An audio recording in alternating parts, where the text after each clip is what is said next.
So I was watching Star Wars a couple months ago with my daughters, and there was this moment in the movies where the heroes were fleeing what seemed to be an entire planet full of people out to get them. When one of my daughters, Sophie, paused the TV, she looked at me and she said, "How on earth did they get all of these people to become bad guys?" To which I responded, "I think the problem is that many of them probably think that they're actually being good guys."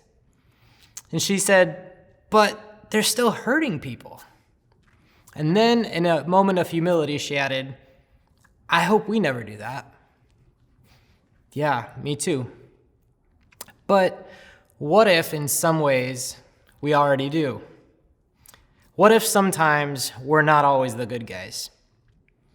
During this season of Lent, as a church together, we're going to the scriptures to acknowledge the reality that we're not always heroes. But as we do that, we need to know first that the Bible is an upside-down story. In many ways, it plays out the opposite of what we might expect. There are heroes and there are not-so-heroes, but they don't always look the way they might typically look. In the stories throughout the Bible, the heroes are often the outsiders, the poor, the weak, the foreigners, the oppressed, the enslaved. These are the heroes.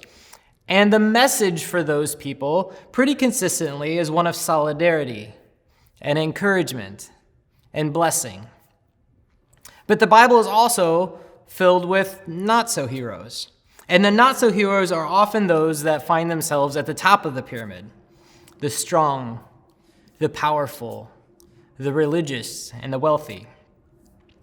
And often the message for them is one of warning, caution, and challenge. Now, if you're anything like me, I want to find myself in the stories of the heroes. As I read the stories, that's where I see myself. I want to find myself among those who are in the groups that receive the encouragement and the blessing. But reality is that sometimes, if we're honest with ourselves, we find ourselves in roles and positions in life that are more often aligned with people receiving caution. We're not always heroes. So today, as we look at this throughout the scriptures, we're not going to be looking at individuals, but we're going to be looking at nations. So as we look at it this way, the ultimate heroes throughout the Bible's stories are the people of Israel as a collective nation group. The people of Israel started as this small ragtag people group that often found themselves on the outside of power. They found themselves as slaves in Egypt. They found themselves as exiles carried off to Babylon and Assyria. They found themselves as an occupied people group living in their land that was occupied by the Roman Empire. They've been through a lot. And to this group of heroes on the outside, God comes to them, chooses them, walks with them, encourages them, and blesses them. Those are the heroes. And opposing them, you have kind of not the ultimate bad guys of the Bible, who are not individuals, but empires. These are the guys that when they come on the screen in the movie, people want to boo and throw things. Right? The ultimate bad guys are these empires, like Egypt, who was so powerful that when they saw a group of foreign Hebrews living in their land, they took them and forced them into brutal slavery to build their cities and their shrines and their monuments. We see the empires of Assyria and Babylon, who became so powerful that when they start to take over the world, they conquered the people in the land of Israel and carried them off out of their homes, out of their towns, out of their cities, and they carried them across, spreading them across the empire so that they wouldn't be a threat anymore. And then eventually you have the Roman Empire, who, as we know, amassed the largest militaries the world had seen to that point and conquered almost the entirety of the known world. And as they did, that meant that they once again conquered the land of Israel, and this time Israel had to live in their land knowing that somebody else had the power and control to decide what they could or could not do in their own land. These are the not-so-heroes, these empires. And it was the basic critique for all of these empires. The basic critique was essentially the same. that they used their power to force ahead their goals at the expense of others. They built up their military. They accumulated and hoarded their wealth. They expanded their lands. They protected their national interests. And they hurt people while doing it. Now, we might ask ourselves, how are we supposed to find ourselves in that story? The story of militaries and emperors and slavery. We're just people. How am I supposed to identify that or find myself there? Well, it's easy for us to wag our fingers at those empires and to separate ourselves, right? Those empires were evil. I'm not them. I'm not planning on enslaving the whole world, for example. But if we're honest, sometimes we do share similar tendencies, even if we have different or the best intentions behind them. I mean, if anyone had good reason to believe that they could never become like Egypt or Babylon, Assyria, or Rome, it was the very people of Israel, right? The people of Israel were the people of God. They weren't like the pagans of those empires. They walked with God. The people of Israel had been victims of the power of empire. So surely having experienced slavery at the hands of empire would produce a distaste for that they would never walk down those roads. Well, about that, there at least was enough risk involved that they might go down those paths and might find themselves in those places that they needed warned about it.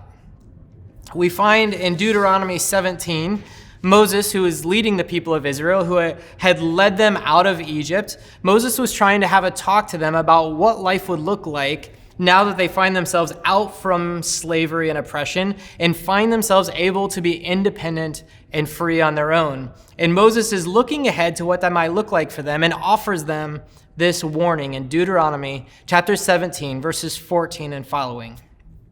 Moses said this, "When you enter the land the Lord your God has given you, and have taken possession of it, and have settled into your own land, and you say, 'Let us set a king over us like all those nations around us.' Then be sure to appoint over you a king the Lord your God chooses. He must be from your fellow Israelites. And the king, moreover, must not acquire great numbers of horses for himself, or make the people return to Egypt to get more of them. For the Lord has told you, you are not to go back that way again. And the king must not take many wives, or his heart will be led astray. He must not accumulate large amounts of silver or gold." All right, so this is an interesting passage here that Moses is acknowledging at some point down the road, they might start to take on some of these things that they've seen from Egypt. When they're on their own, they might want their own king, and they might want their own kingdom and the prestige that comes with that. And then Moses starts warning them about things like accumulating horses, which just seems kind of strange, like Moses is against pets or something. But in the context of these stories and in the context of empire, horses and chariots are more than modes of transportation or animals. Horses and chariots are symbols. They're symbols of using power to force your way in the world. Moses is warning them, don't become like the Egyptians who amassed these huge militaries to force their way in the world. And then he also cautions them to not go back to Egypt to get these horses. And really, it's less about the location of the horses, and again, more about the symbolism of what Egypt represents. What we need to see here at its least is that the Bible doesn't just have warnings to empires, but the Bible has warnings to those who aren't yet empires to warn us of the dangers of becoming like them. So what happens? What happens to Israel? Well, we fast forward in their story ahead to the story found in 1 Kings. And in 1 Kings, as Moses had predicted, Israel had made it out of Egypt. They had made it into the land that God had promised them, the promised land. They had become independent on their own. They established themselves as an independent nation, and they chose for themselves to have a king, to go back underneath the system of a monarchy. And so they first chose Saul, who Jason shared about last week, the story of Saul. And then after Saul was David. And then after David was David's son Solomon, who is known for his wisdom and pursuit of God in many ways. And they had finished their kind of comeback as a nation under Solomon, where as a nation they had become great. And they finished this comeback by building a glorious temple to honor God, where they could worship God. They were building temple to God, not temples to pagan gods, but to God. They weren't building statues to Pharaoh or monuments to the greatness of Egypt, but they were building a temple to God. Surely these are the good guys, right? Well, we pick up that story in 1 Kings chapter 10, starting in verses 26 and following. It says this: King Solomon accumulated chariots and horses. He had 1,400 chariots and 12,000 horses, which he kept in the chariot cities, we would call those forts, and also with him in Jerusalem. Solomon's horses were imported from Egypt and also from Kue. They imported a chariot from Egypt for 600 shekels of silver and a horse for 150. They also exported them to all the kings of the Hittites and of the Arameans. Okay, so not only were they accumulating horses for war purposes and chariots, but they were accumulating them from Egypt. And then on top of that, not only were they accumulating them, but they were selling these weapons of war and power and force in the world. They were selling them on to other countries, the Hittites and the Arameans. They had become arms dealers in the midst of all of this. But that's not where it ends. We see in 1 Kings chapter 9, verses 15 and following, there's more to this story. It says this: Here is the account of the forced labor King Solomon conscripted to build the Lord's temple. What? Solomon built the temple to honor God using conscripted, forced slave labor? After all they'd been through, after all they experienced at the hands of empire, they now had their chance to make their own choices. And they're forcing slaves to build a temple to God. It goes on in verse 20. There were still people left from the Amorites, the Hittites, the Perizzites, the Hivites, and the Jebusites. These people were not Israelites. Solomon conscripted and forced into slavery the descendants of all these people remaining in the land, whom the Israelites could not exterminate, to serve as slave labor, as it is to this day. But Solomon did not make slaves of any of the Israelites. They were his fighting men, his government officials, his officers, his captains, and the commanders of his chariots and charioteers.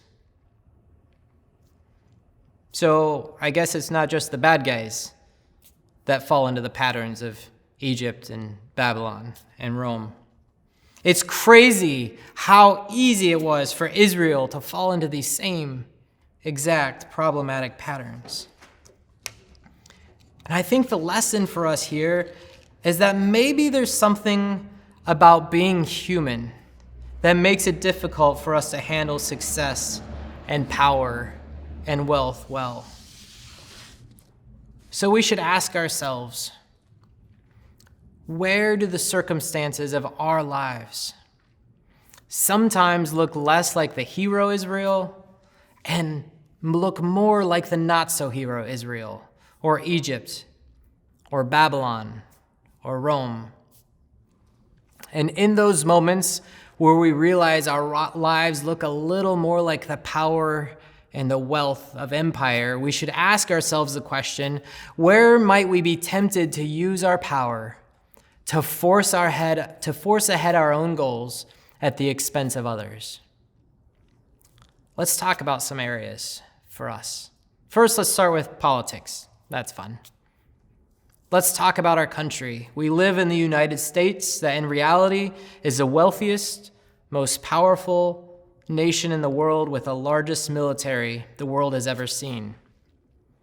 If we had to decide, I'd say that sounds a lot like Egypt.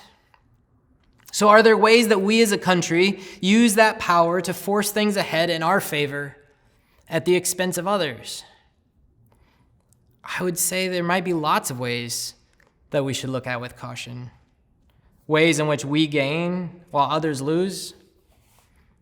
This week in particular, I was really excited after the year-long anniversary of this pandemic wrecking our lives. I was excited to hear about the hundreds of millions of more doses of the vaccine that are coming into our country, and read articles saying that by the end of May, we should have more doses than we actually have people eligible to receive those doses in our country. And I was so excited about the potential for healing and health and freedom and joy for us that we would get to experience. And then I read an article that said that there's some poor countries around the world that expect to not even get to see the beginnings of vaccine until the year 2023, for 2 more years. Yikes. And then it didn't feel so great anymore. And I'm not saying that's evil or that that's wrong, but I do think that the Bible has some warning and some caution there for us that we should be sensitive to, at the very least. I think inside our country, as we think about politics and power, we need to recognize that we have a historical pattern that those with power often use force to defend it. As a church, we've been reading through the book The Color of Compromise by Jamar Tisby for Lent, reflecting on the history of racial injustice in our country and the ways in which even the church has been complicit in that at times.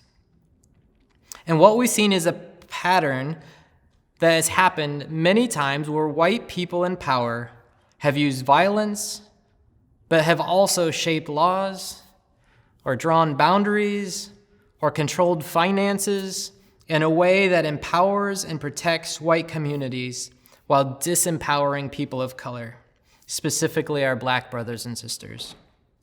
And as the book points out, this is not just something that's in the past, but this is built into the systems and the language and the politics that are so often still employed today. More examples of power that comes at the expense of others. But not just in our politics, what about our workplaces? What happens when we rise to power in our workplaces? Where we rise to positions of prominence, where our decisions that we make affect not just the goals of our company or not just our personal goals, but the decisions we make also affect the lives of those who work for us. When we make the decisions that affect the wages of others, the health and mental health of those who work with and for us, the health of the families involved, and the personal dignity of others involved. When we gain that kind of power, where do we need to be cautious that we don't force ahead our goals or the company's goals at the expense of others? And also, finally, in our relationships. And parenting, I've recognized that the vulnerability of children and the authority and power we have as parents can very quickly lead itself into empire-like dynamics if we're not careful. We may not come with horses and chariots, but what about the other tools we bring? As I reflect on my own life and my own parenting, I recognize that in moments of weakness, I've brought through power, anger, and harsh commands, and guilt and shame into my interactions with my children as I try and move them forward towards the goals that I have for them or for our family. Are there any ways in which you've allowed your parenting to apply the tactics of empire? And I look at our marriages and friendships. For some personalities, power dynamics can become uneven, where one person in a relationship rises to empire status while the other gets relegated to the outside. Where if we look at a relationship or a marriage, sometimes we see even in that relationship that the decisions that start getting made, that the paths that get chosen, begin to reflect just one person's power. And we have to ask the question then, how might we become Egypt in our own marriages and in our own friendships? So what is it for you? Where do you find yourself in positions of power? Where there may be the temptation to use that power to advance our goals, even good ones, at the expense of others. So finally, in this season of Lent, we're not just looking to shine a light on the ways in which we contribute to darkness or brokenness in the world, but we're turning ourselves then towards Jesus. First of all, may we turn towards the example of Jesus, who didn't just teach us about love and service and sacrifice, but he lived that truth for us. Jesus, who lived the truth that in the kingdom of God, whoever desires to be the greatest will be the servant of all. How does that change us to take on that servant mindset as we go about the relationships and positions and roles that we have in our life? What does it look like for us to recognize that we have a Jesus who lived not as a powerful warrior, but as a humble and suffering servant? And beyond looking to the example of Jesus for another way, for a better way, we can also turn to Jesus for forgiveness and for grace, recognizing that the dinner table of God's grace is bountiful, unlimited, and always available. During this time of Lent, we're still having our open houses in Studebaker 112. I would love to encourage you to join us on a Thursday night or a Sunday morning. We have COVID-safe, socially distant time for us to be able to just come and sit in the presence of Jesus, sit before the table and participate in the Eucharist table of the grace of Jesus. That whatever we've done, whatever we've walked through, and whatever ways that we see in our lives the truth of things that we may not be proud of, that grace and goodness is there for us in the midst of us, calling us forward. So may we go this week acknowledging the reality that we're not always heroes and heeding the warnings and the caution that come with that. But may we also come knowing that we have a Jesus who walks with us and draws us into something more and something better and is always filled with grace and forgiveness for us when we stumble. Grace and peace be with you, friends.